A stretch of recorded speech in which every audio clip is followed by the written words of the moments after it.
He's going to blow his own hand off with that antique.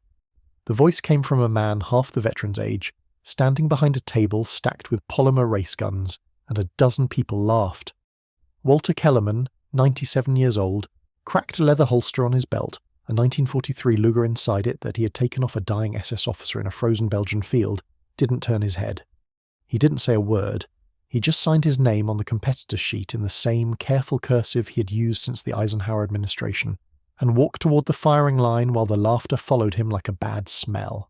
If you believe old men deserve respect even when the world forgets why, type the word honour in the comments before you watch what happened next. Because in 3 minutes and 41 seconds, every person in that crowd was going to stop laughing. The farmhouse sat at the end of a gravel drive 6 miles outside of Fredericksburg, Iowa, and it looked the way Walter Kellerman looked, which was weathered and upright and still standing because it had never learned how to do anything else. The paint on the north wall had surrendered to 60 winters of wind off the fields, but the porch steps were still square and true because Walt rebuilt them himself every 11 years whether they needed it or not. He was 97.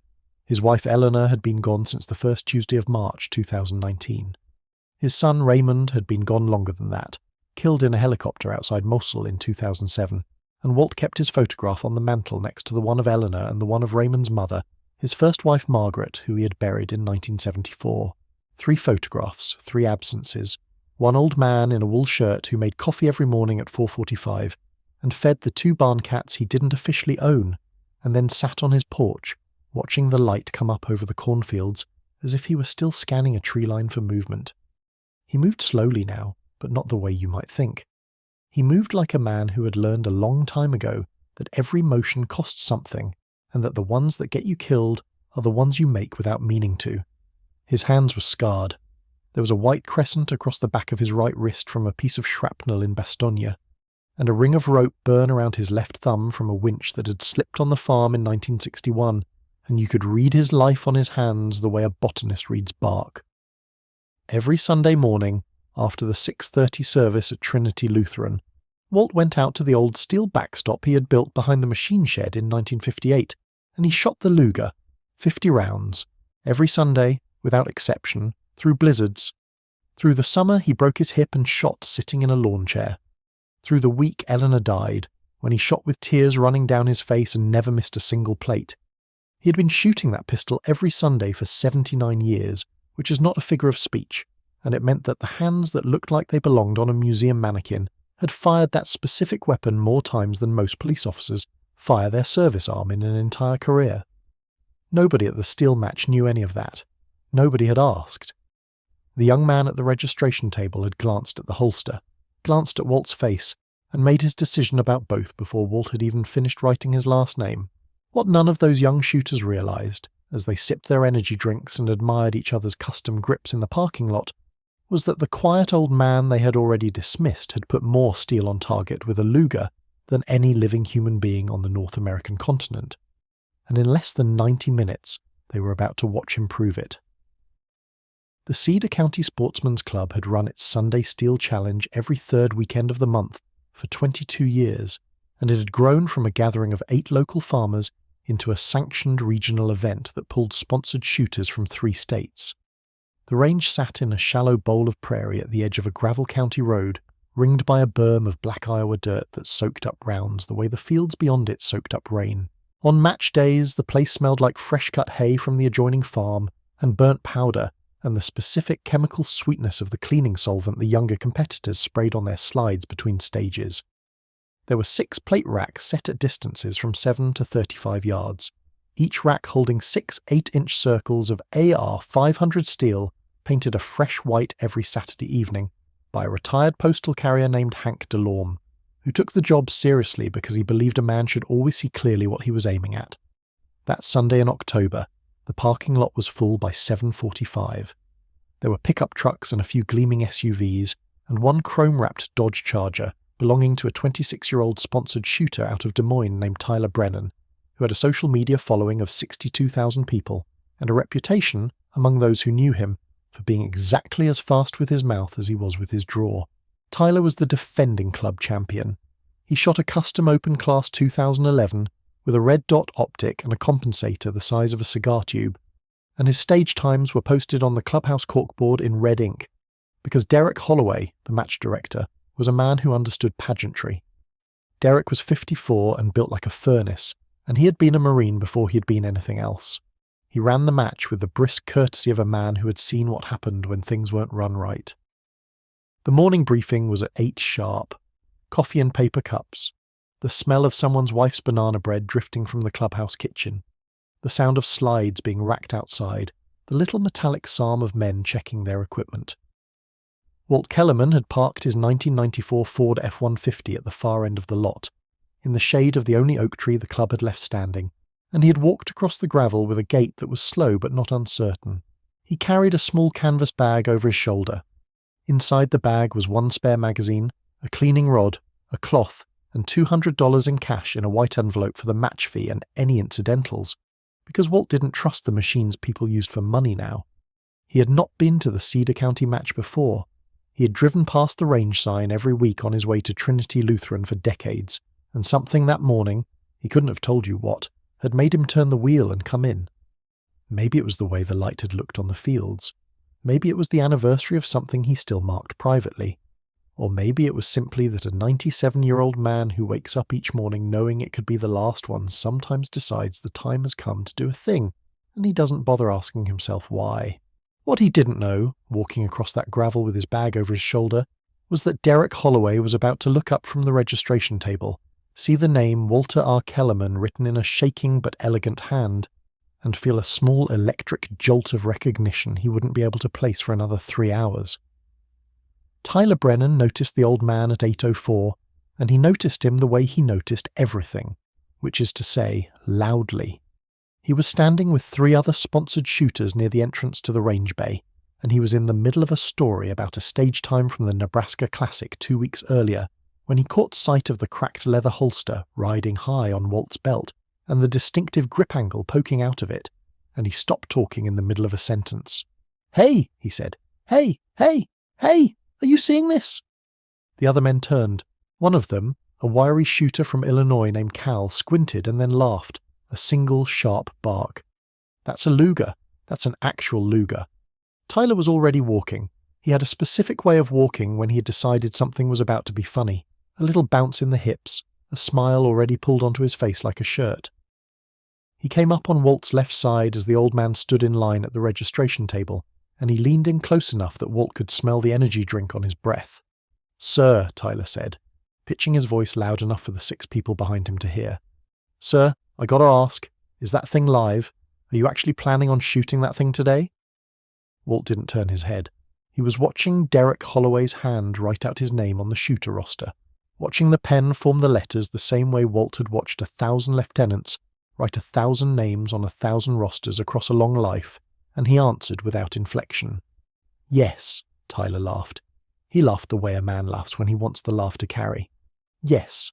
Okay. Sir, I don't want to be rude here, but do you know what year it is? Because that pistol is 80 years old. That pistol is older than my grandma," he turned to his friends. "That pistol is older than my grandma, you guys," Cal laughed. A young woman in a Glock cap laughed. A heavy-set man with a patch on his vest reading "Do not resuscitate if I miss" laughed loudest of all. Walt finished counting out his cash. He slid $200 across the table to Derek, who was looking carefully, his forehead slightly creased. "Sir," Tyler said. "Sir, I'm just saying, for safety, for everybody's safety. That thing could grenade in your hand. Those old toggle actions, man. You never know what they're going to do. I mean, have you had it checked by a gunsmith? Like recently? Like this decade?" Walt picked up his competitor number from the table. He clipped it to his belt with hands that did not shake. He looked up at Tyler Brennan for the first time, and Tyler would later say, in an interview he did not want to give, on a podcast he did not want to appear on, that the look had gone through him like a wire. It was not angry. It was not offended. It was simply a look that had seen things Tyler Brennan had never imagined, and it had measured him, and it had found the measurement not worth discussing. "It shoots fine, son," Walt said, and he walked past him toward the shooting bay. The range safety brief was delivered by Derek Holloway at 8:15, and he delivered it the way he always did, with clipped precision and no jokes, because Derek Holloway did not believe jokes belonged in a room full of loaded guns. But as he ran through the hot and cold range protocols and the muzzle discipline reminders and the policy on squib rounds, his eyes kept finding the old man in the back row, and the feeling in his chest kept getting worse. Walter R. Kellerman. The name meant something. The name meant something specific, and he couldn't reach it. And the frustration of not being able to reach it made him sharper than usual with the shooters. When the briefing ended, Tyler Brennan cornered Derek by the coffee pot. Hey, director, real quick. Derek didn't like the word director. He was the match director, but Tyler used the title the way some men used sir, which is to say, with the faint smirk of a man who didn't mean it. I got a safety concern. The old guy, the Luger guy. Derek poured his coffee. What about him? Come on, Derek. That gun is a museum piece. You're actually going to let him run it on the line with live shooters downrange on the next bay over? Derek Holloway looked at Tyler Brennan for a long moment. He had known Tyler since Tyler was 19. He had watched Tyler grow from a talented kid into a talented man, and he had watched the talent eat the humility that should have grown alongside it. And he had a private theory about young men with sponsorship patches that he did not share with Tyler, because Tyler would not have understood it. I ran him through the check, Derek said. The pistol is sound. He demonstrated the function. He cleared it twice. He knows what he's doing. With respect, Tyler, the man has paid his fee. He has passed the safety check and he has the right to compete. Unless you have an actual safety concern, I'll sign his waiver and you'll shoot when you're called. Tyler held up his hands. Hey, I'm just saying. When he blows up on stage 3, don't say nobody warned you. He walked away. Derek watched him go. Then he looked across the clubhouse at Walt Kellerman, who was sitting by himself on a folding chair near the window, the morning light falling across his face, his hands folded in his lap the way a man folds his hands when he has been waiting patiently for things most of his life. Derek took out his phone. He opened a browser. He typed in the name, Walter R. Kellerman, 101st Airborne, because the 101st patch was the only thing he had been able to half-see, sewn onto the inside of Walt's canvas bag, and it had nagged at him since the registration table. The search returned 3,000 results. Derek started scrolling, and as he scrolled, his thumb stopped moving, and the muscle in his jaw began to tighten, and somewhere on the 4th page of results, he found a black and white photograph from December of 1944. A younger man with the same eyes, the same set to the mouth, standing in a snowfield in Belgium with a captured pistol tucked into his belt. And Derek Holloway suddenly understood that the old man sitting by the window of his clubhouse was not who Tyler Brennan thought he was. He was not who anyone in that room thought he was. And Derek Holloway, who had spent 8 years in the Marine Corps and 30 more in competitive shooting, put down his coffee cup with a hand that had begun, very slightly, to shake. Walt had stepped outside for air. He didn't need air exactly. What he needed was the quiet that sometimes lived for a moment between the inside of a building and the inside of a crowd.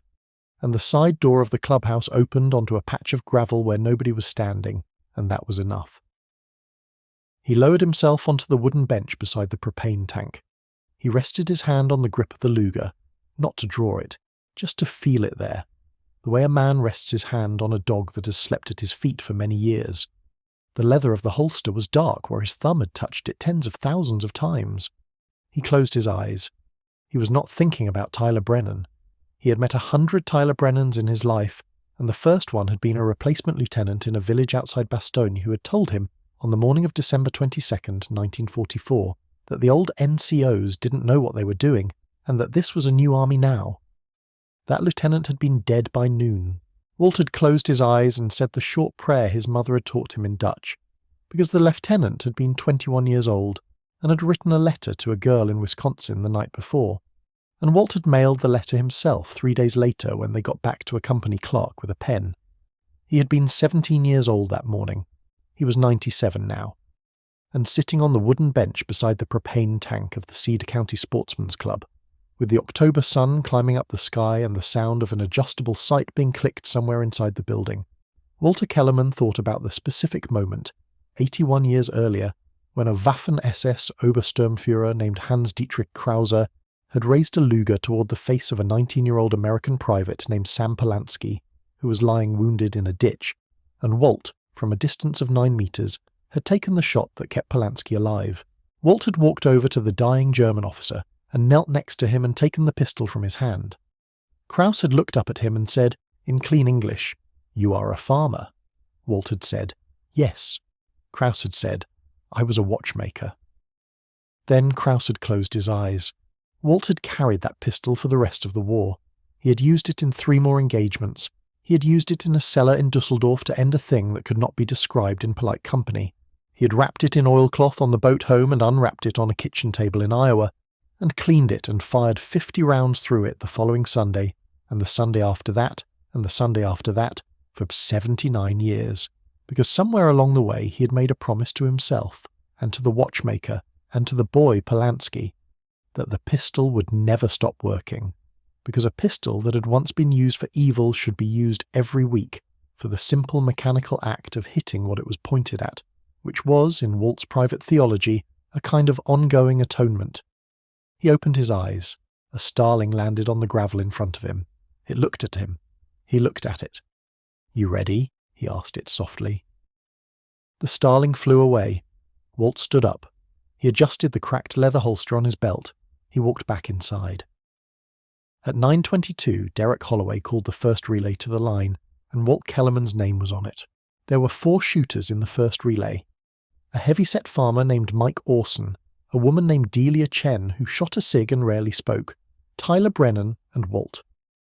Tyler had asked, loudly in front of 3 people, to be moved to a later relay so that he would not have to watch, and Derek had said no, and Tyler had laughed and said fine, he would shoot first and then grab a donut, because he had a feeling the old man's stage was going to take a while.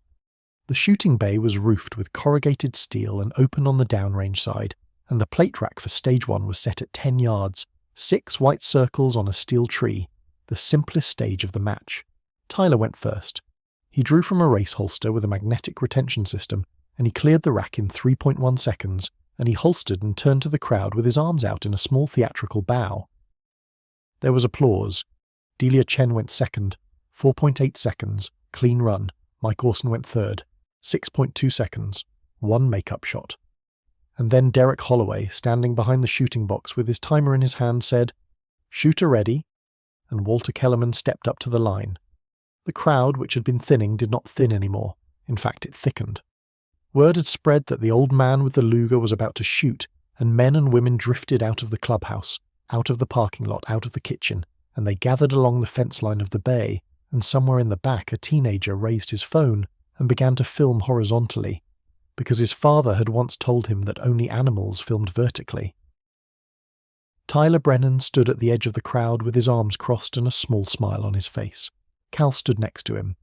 The heavy-set man with the "Do Not Resuscitate" patch stood next to Cal. Walt Kellerman took his position in the shooting box. He drew the Luger slowly, checked the chamber, slotted the magazine, seated it, closed the toggle, and holstered. His hands were steady. Derek looked at him. "Sir, are you ready?" "Yes." "On your beep, stand by." The buzzer had not yet sounded, but somewhere in the crowd, a single man, a retired machinist named Earl Vreeland, who had served in Korea in 1952, and who had been watching Walt since the parking lot, took off his cap and held it against his chest. He had seen something in the way Walt had holstered the pistol. He had seen the specific motion that can only be made by a hand that has done that specific thing more than 100,000 times, and he felt, without knowing why, that he was about to witness something he would tell his grandchildren about. What nobody in that crowd knew, not Tyler, not Cal, not Derek, not even Walt himself, was that Derek Holloway's phone, sitting on the table behind him, had just buzzed with a returned call from a man named James Halverson, and the voicemail Halverson was leaving at that exact moment contained the words, "Derek, if Walter Kellerman is still at your range, do not, I repeat, do not let him leave before I get there." 390 miles east, in a wood-panelled office on the 4th floor of a brick building in Alexandria, Virginia, Colonel James Halverson, United States Army, retired, sat at his desk with his phone pressed to his ear and his free hand flat on the surface of an open file, and his heart was beating in a way it had not beaten since a certain afternoon in Ramadi in 2005. Halverson was 71 years old. He was the president of the 80 Deuce and 101 Combined Heritage Association, a private non-profit that maintained the historical records, commemorations and medal files of the 2 airborne divisions that had jumped into Normandy in 1944. He had taken the job because his father, Staff Sergeant Warren Halverson, had jumped with the 101st and had come home. Warren had told his son exactly 3 stories about the war in 50 years, and all 3 of them had featured the same man. A 17-year-old corporal from Iowa named Kellerman who had, in Warren's words, saved his unit more times than he could count, and then disappeared into a cornfield and refused to answer a single letter Warren sent him for 40 years. Halverson had been looking for Walter Kellerman since 1997. He had found him, finally, 3 years ago, in a public record search, but the letters Halverson had sent, like the ones his father had sent, had gone unanswered. Walt Kellerman did not want to be found. He had made this clear, politely once, by returning a single letter with a small pencil note on the envelope that said simply, "No thank you." Halverson had respected it. He had kept the file open, but he had respected it. And then, at 9:18 that Sunday morning, a notification had come through on his desktop. An automated alert he had set up years ago that pinged whenever the name Walter R. Kellerman appeared in any public-facing database tied to veterans organizations, shooting associations, or Iowa county records. The Cedar County Sportsman's Club had pushed their morning competitor roster to a public tournament tracking site at 9:15. Walt Kellerman's name had been on it. James Halverson had read the notification. He had stood up. He had walked to the window. He had looked at the traffic on Duke Street for exactly 6 seconds. Then he had gone back to his desk, called his assistant, told her to clear his day, called the regional office in Des Moines and asked them to get a representative to the Cedar County Sportsman's Club immediately, and called Derek Holloway, whose number was on the match director directory, and left the voicemail that was sitting unheard on Derek's phone on the shooting bay table. Then he had picked up his keys and walked out of the building without his coat, even though it was 44 degrees in Virginia, because some things you don't stop to think about. He was on Interstate 66 by 9:31, headed west, with the file of Walter R.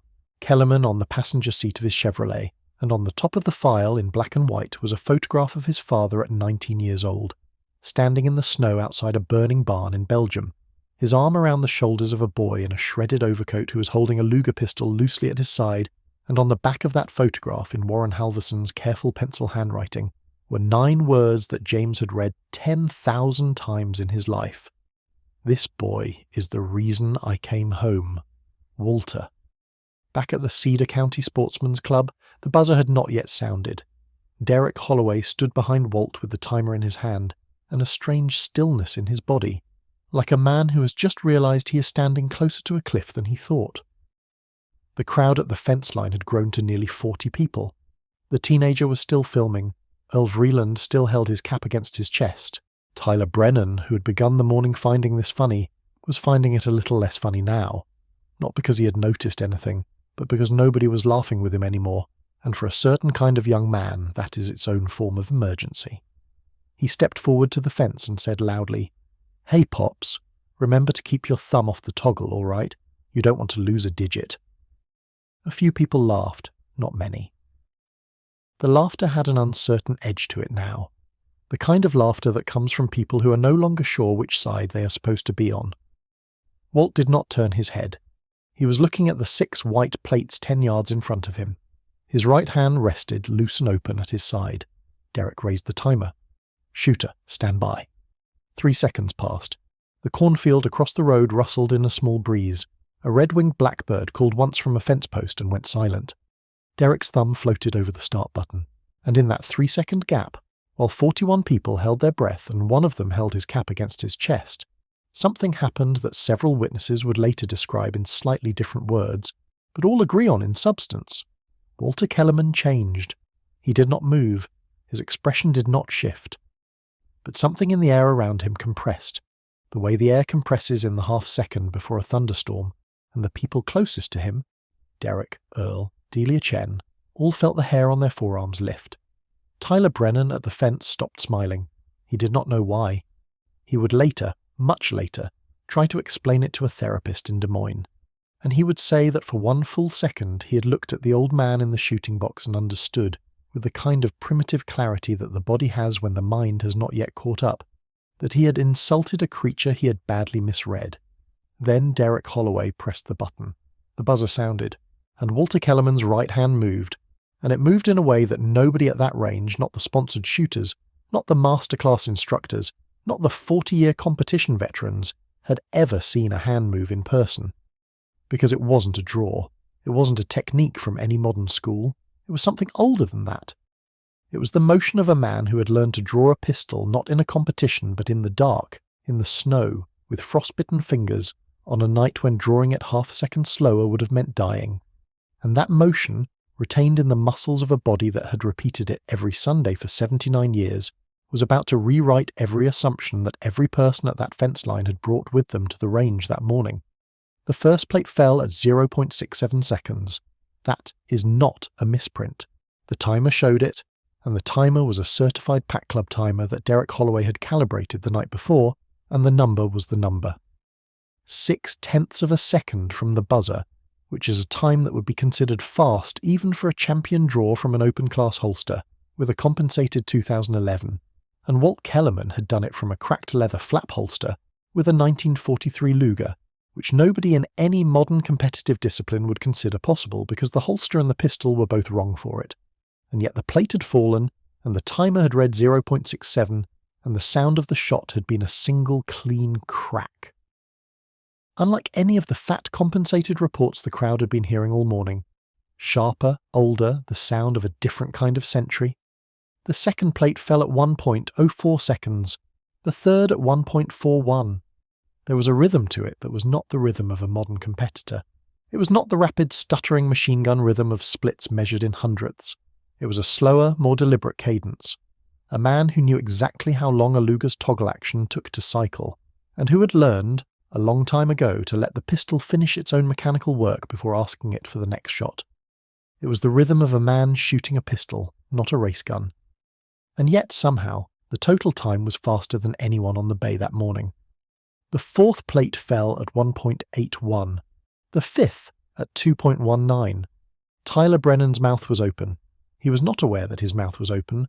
The sixth plate, the stop plate, the final one, the plate that ended the run, fell at 2.63 seconds. There was a beat of silence. Then Derek Holloway, looking at his timer, said aloud in a voice that did not sound like his own, 2.63. Nobody moved. The teenager's phone was still filming. The red-winged blackbird called again from the fence post. Delia Chen, who had shot the stage in 4.8, put her hand over her mouth. Earl Vreeland was crying. He did not know he was crying. It was simply that tears had begun to run down his face while he stood there holding his cap against his chest, and he had not noticed because he was looking at the cracked leather holster on the old man's belt and understanding something about it that most of the other people at that fence line would not understand for another 9 minutes. Walt Kellerman opened the toggle of the Luger. He checked the chamber. He released the empty magazine.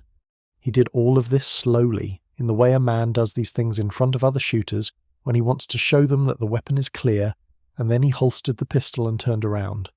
He looked at Derek. "Thank you," he said quietly. And he started to walk back toward the clubhouse. He had not said anything to Tyler Brennan. He had not looked at the crowd. He had shot his stage, and in his private theology, that was the entire point of being at a range, and now he was going to get a cup of coffee and go home and feed the barn cats. What Walt didn't know was that at that same moment, a black Chevrolet with Virginia plates had just turned off Highway 18 onto County Road G22, and the man inside it, James Halverson, had been driving for 13 hours without stopping, and he was 4 minutes away.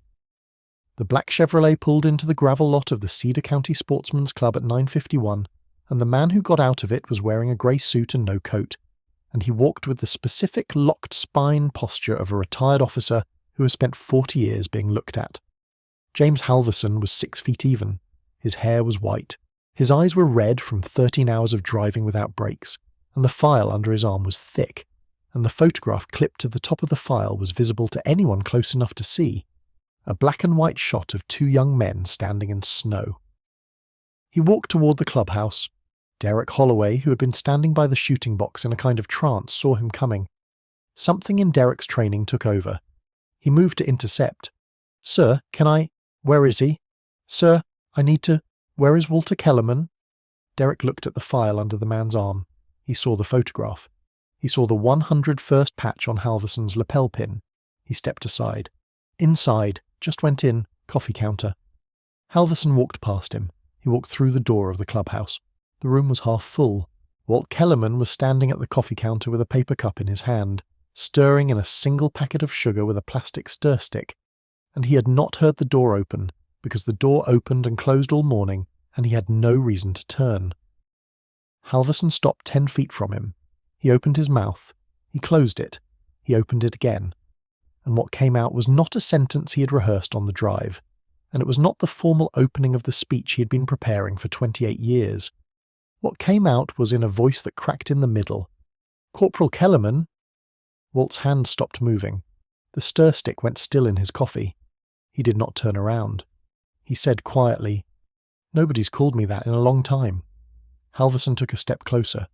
"My father was Warren Halverson, 3rd Battalion, 506th. He was the one—" Walt's shoulders moved, just once. A small, almost imperceptible rise and fall. "He was the one you pulled out of the ditch at Foy on January 13th, 1945. He was the one you carried for 3/4 of a mile with a piece of artillery in his thigh.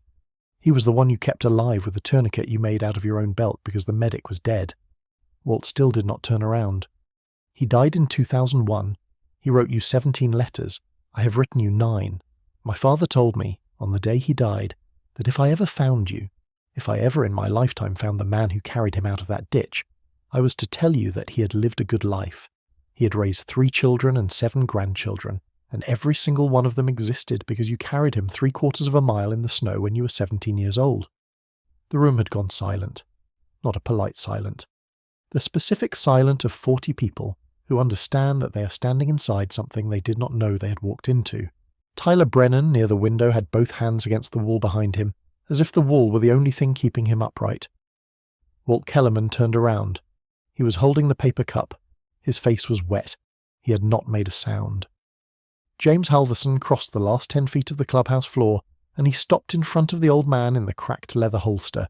And he did a thing that none of the civilians in that room fully understood at the time, but would remember for the rest of their lives. He came to attention. He snapped his heels together, and he rendered a slow, formal salute to the 97-year-old man holding a cup of cheap coffee in his trembling left hand. And then, in a voice that every person in that room heard, he said the thing that the army had tried to give Walter Kellerman on a stage in Washington, D.C. in 1947, and that Walter Kellerman had refused to attend. "Corporal Walter R. Kellerman, the United States Army has owed you a Distinguished Service Cross for 79 years. My father signed the affidavit in 1952. I am here, on behalf of the Secretary, to ask you, finally, to accept it." And Walt Kellerman, 97 years old, who had stood in a shooting bay 5 minutes earlier and made the youngest man at the range go silent with a weapon older than anyone's grandfather, opened his mouth to answer, and could not, because what he had spent 80 years trying not to feel had finally caught him, and the next words out of his mouth were going to be the words that changed every life in that room. He said, "I need to sit down." Halverson moved. So did Derek Holloway. So did Earl Vreeland, who had followed everyone inside with his cap still against his chest. They got a folding chair under Walt Kellerman before his knees went, and he sat down slowly, and the paper cup of coffee remained in his left hand, and nobody took it from him, because it did not seem like the kind of moment when you took a coffee cup from a man. Halverson crouched in front of him. He opened the file. He laid a single piece of paper on Walt's knee. It was an affidavit, notarized, dated April 3rd, 1952. The handwriting at the bottom was Warren Halverson's. Walt looked at it. He touched the signature with the tip of his index finger, the way a man touches a stone on a grave. "Warren," he said quietly. "Yes, sir." "He got home. He got home, sir. He got home, and he raised me, and he died in his own bed at 78 years old with his whole family in the room, and the last thing he said, the last thing, sir, was your name." Walt closed his eyes. He did not make a sound. Tears ran down his face in the silent, efficient way that tears run down the faces of men who have been taught, for 8 decades, not to make a sound when they cry. Halverson reached into his jacket. He pulled out a small flat wooden box. He opened it. Inside the box was a medal, bronze cross, blue ribbon, the Distinguished Service Cross, second only to the Medal of Honor in the United States Army's Awards for Valor, and the name engraved on the reverse was Walter R. Kellerman, CPL, U.S. Army, 101st ABN Div, 1945. My father had this made, Halverson said quietly. He had it made in 1953 with his own money, because the army kept losing your paperwork. He kept it in his desk drawer for 48 years. He made me promise I would get it to you. Walt looked at the medal. He did not reach for it. Halverson very gently took it out of the box and placed it in the palm of Walt's right hand. The hand closed around it. Walt Kellerman bowed his head. Across the room, Tyler Brennan slid down the wall until he was sitting on the floor with his hands over his face. He was 26 years old. He had just made the worst mistake of his young life, and he knew it. And he knew that every person at the range knew it. And he knew that the teenager's phone had been filming for the last 11 minutes. He was crying. He was not the kind of crying that wanted to be seen. Cal, his friend, had moved to the far side of the room and was staring out the window with the face of a man who did not know this man anymore. The heavy-set shooter with the "Do Not Resuscitate" patch had quietly taken the patch off his vest and put it in his pocket. Earl Vreeland in the corner was standing at attention with his cap over his heart. He had been standing that way for 9 minutes. Delia Chen was standing behind him in the same posture, because Earl had been her first firearms instructor in 1997 and she did whatever Earl did at a range. Halverson stood up slowly. He did not put his salute down. He held it. He held it because in the 101st Airborne, a salute to a DSC recipient was held until the recipient returned or dismissed it, and Walt Kellerman, sitting in a folding chair with a medal in his hand, was at that moment a DSC recipient for the first time in 81 years, and James Halverson was not going to be the one to lower his hand first. Walt Kellerman raised his eyes. He looked at Halverson. He looked for just a second past Halverson's shoulder, as if he were seeing somebody standing behind him. Somebody in an old overcoat, somebody 19 years old, somebody he had last seen in a field hospital in February of 1945, and then he brought his right hand, the one that had just held the Luger and now held the medal, up into a slow and perfect salute. Halverson lowered his hand. So did Walt. And then, because it was the only thing left to say, and because he had saved it for 80 years, Walter Kellerman said, quietly, in a voice that nobody in the room would ever forget, "Tell your father he's welcome." And the room, 41 people deep, broke apart into the sound of 41 grown human beings trying and failing to stay composed. It took almost 20 minutes for the room to settle. People moved carefully, the way people move after something has broken, except nothing had broken. Something had mended. Derek Holloway had stepped outside and stood in the gravel with his hands on his hips and his face toward the cornfield for a full 6 minutes before he came back in, and when he did, his eyes were red and his voice was steady. He walked up to the competitor board. He took down the corkboard sheet that had Tyler Brennan's name at the top in red ink. He did not replace it with anything. He simply took it down and folded it in half and put it in his pocket, and he walked back behind the registration table and said, quietly to nobody in particular, "I think we're done with the rankings for today." Tyler Brennan was still on the floor by the wall. After a long time he got up. He walked across the room slowly. He stopped about 8 feet from Walt Kellerman, who was now sitting upright in the folding chair, with a fresh paper cup of coffee that Delia Chen had handed him, and he stood there without speaking for a long minute, and he was trying to find the words, and he could not find them, because the words he had used that morning had been cheap, and cheap words do not prepare a mouth for expensive ones. Finally he said, "Sir." Walt looked up at him. Tyler's voice broke. "Sir, I said things. I said things this morning. I made jokes about you." Walt did not answer. Tyler kept going. "I didn't know. Sir, I swear to God I didn't know. I wouldn't. If I had known, I would never have—" Walt raised one hand, gently. It was the same hand that had held the Luger. Tyler stopped. "Son," Walt said, and his voice was not angry. It was tired and kind and patient in the way that a very old teacher is patient with a very young student.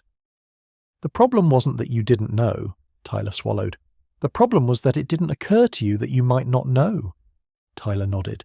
He was crying again. Walt looked at him for a long moment. Then he said, "Come here." Tyler took 2 steps forward. Walt reached out and patted him, once, on the forearm. It was a small gesture. It was not forgiveness. Walter Kellerman did not give easy forgiveness, because in his theology forgiveness had to be earned by the person doing it, not granted by the person who had been wronged. It was something else. It was the gesture of a man saying, "Learn from this, and go, and do not forget. Tyler nodded. He turned away. He walked out the door of the clubhouse, and he got into his chrome-wrapped Dodge Charger, and he drove out of the parking lot, and he did not come back that day, or the next Sunday, or the Sunday after that.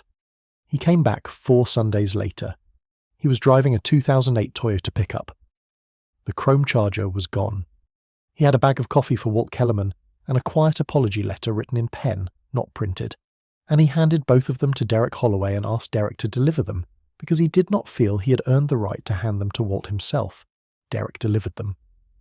Walt read the letter. He put it in his canvas bag. He never spoke of it again. But the next month, when Tyler Brennan signed up for the match, Walt Kellerman walked past him on the way to the shooting bay, and he nodded at him, a single slow nod. And Tyler Brennan, who had once laughed at an old man for carrying an old pistol, sat down on the bench outside the clubhouse and cried for 10 minutes, because he understood that he had been given the one thing a man like Walter Kellerman was almost never able to give, a second chance. But that was 4 weeks away.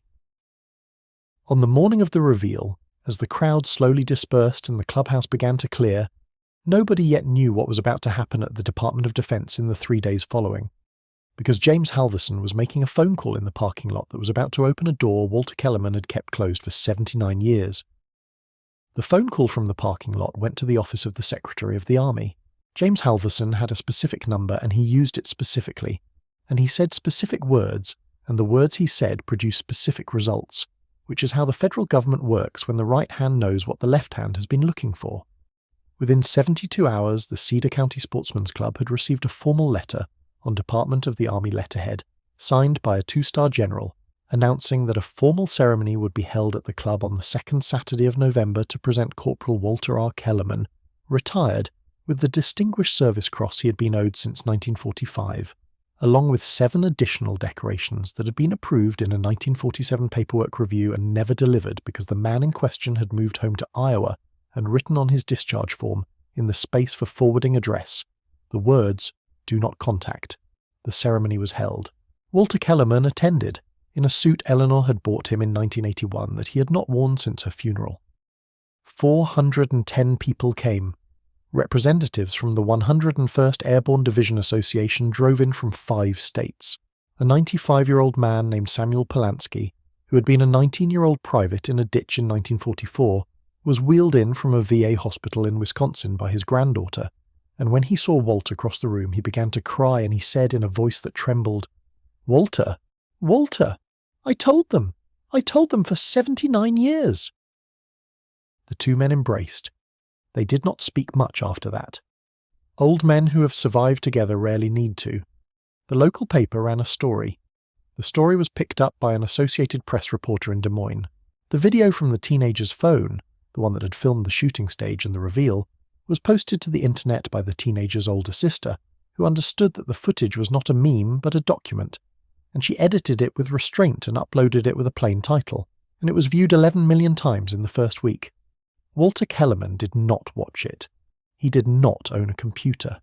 But he received over the following 6 months 4,271 letters from strangers, and he read every single one of them, slowly, at his kitchen table, with the afternoon light coming through the window, and he answered 342 of them by hand because those were the ones from children. The Cedar County Sportsman's Club installed a small brass plaque on the side wall of the shooting bay. It did not say much. It said, Walter R. Kellerman. Corporal, 101st Airborne, 1st Relay, October 22nd. Stage time 2.63. The plaque was low to the ground, about waist height. Walt had asked for it that way. He said he did not want it to be up where people had to look at it on purpose. He said he wanted it to be the kind of thing you saw out of the corner of your eye on the way to the firing line, the way you sometimes see something in the corn at the edge of a field, and it reminds you of something you had forgotten to remember. Tyler Brennan, the following summer, won the Nebraska State Challenge. In his acceptance speech, which was short, he said one sentence that the cameras picked up cleanly. I dedicate this to a man in Iowa who taught me, at no charge, that I was nobody, and that it was still possible to become somebody. He did not say the name. He did not have to. Everyone who needed to know, knew. And Walter Kellerman, who saw a clipping of the speech in the mail from a neighbour who had taped it to a card, read the sentence twice, folded the clipping, and put it in the drawer of his kitchen table next to the letters from the children, and went outside to feed the barn cats. The Sundays kept coming, because Sundays always do. Every Sunday after the 6:30 service at Trinity Lutheran, Walter Kellerman drove his 1994 Ford F-150 down the gravel road to his farm, and he walked out to the old steel backstop behind the machine shed, and he shot the Luger. 50 rounds, every Sunday, without exception. But now, on many of those Sundays, there was a second truck in the drive, sometimes a third. Sometimes Earl Vreeland, sometimes Delia Chen, sometimes James Halverson down from Virginia on a long weekend, sometimes a grandson of Warren Halverson's or a great-nephew of Samuel Polanski's, and sometimes a young man in a beat-up Toyota pickup who stood quietly at the fence while the old man shot, and who never spoke unless spoken to, and who left a bag of coffee on the porch on the way out. And sometimes, on Sunday afternoons when the light was a certain way, Walter Kellerman would sit on the porch with the Luger in its cracked leather holster resting across his knees, and he would look out across the cornfields toward the road, and he would think about the watchmaker, and about the boy Polanski, and about Warren Halverson, and about his son Raymond, and about Eleanor, and about every Sunday he had spent on this porch for 42 years, and he would say, quietly to the field and to the pistol, and to the old bird that always landed on the fence post at 4:30 in the afternoon, "Still working?" And that is the story. That is the whole of it. A 97-year-old man walked into a steel match on a Sunday morning in October with a pistol older than anyone who laughed at him.